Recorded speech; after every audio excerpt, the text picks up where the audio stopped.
So Apple have just released their brand new MacBook Pro for 2018, and in this video I'm going to be covering all of the differences between this and the previous model. So let's go.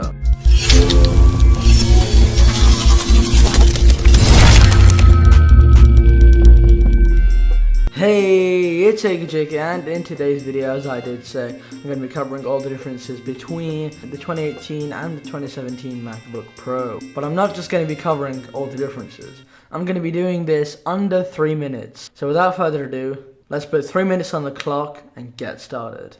So first of all, the new Touch Bar 13-inch model now has an Intel 8th Gen quad-core processor. It has boost speeds up to 3.8 GHz, and the 13-inch i7 model now boosts speeds up to 4.5 GHz. You have to pay an additional $300 to jump from the i5 to the i7 model.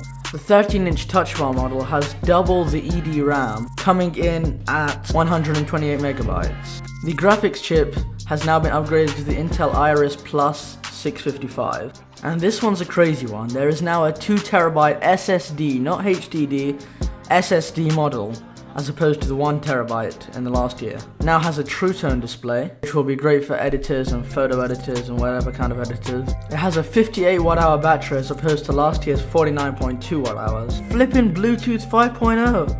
I'm still stuck in the days with like Bluetooth 2.0. You have the 3rd generation butterfly keyboard, which is meant to be much quieter. It comes with a new T2 chip, which will control many aspects of the computer. And now it supports Hey Siri due to this T2 chip, which is pretty good. And just a disclaimer for the 13-inch, the baseline model has not changed at all, including the price is still $1,299. So now onto the 15-inch MacBook Pro. You have to pay an additional $400 to jump from the 16GB to the 32GB RAM option. However, both RAM options receive the brand new upgrade, which is 2400 MHz DDR4 RAM, as opposed to last year's 16GB 2133 MHz DDR3 RAM. The battery is now 83.6 Wh as opposed to last year's 76 Wh. The 8th Gen Intel Core i7 processor is now 2.2 GHz and turbo boosts to 4.1 GHz. It now has 9 megabytes of L3 cache. The new base model 15-inch outperforms all last year's previous MacBook Pros, including maxed out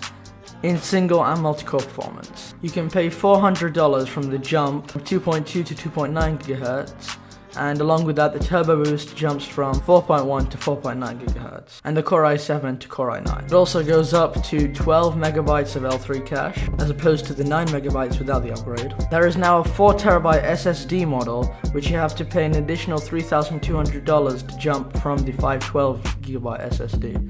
That is a laptop in itself. So the maxed out 15-inch is now a very cheap $6,699. In terms of graphics, the baseline model now comes with a Radeon Pro 555X with 4GB of GDDR5 memory. Then you can pay an additional $100 to jump to 560X. The integrated chips are now Intel UHD 630 graphics, and the 15-inch model also gets the Bluetooth 5.0, the True Tone display, all the T2 stuff with the Hey Siri, and the brand new keyboard. And finally, Apple have teamed up with Blackmagic Design to create an external GPU. So that concludes the list. Thank you so much for watching this video.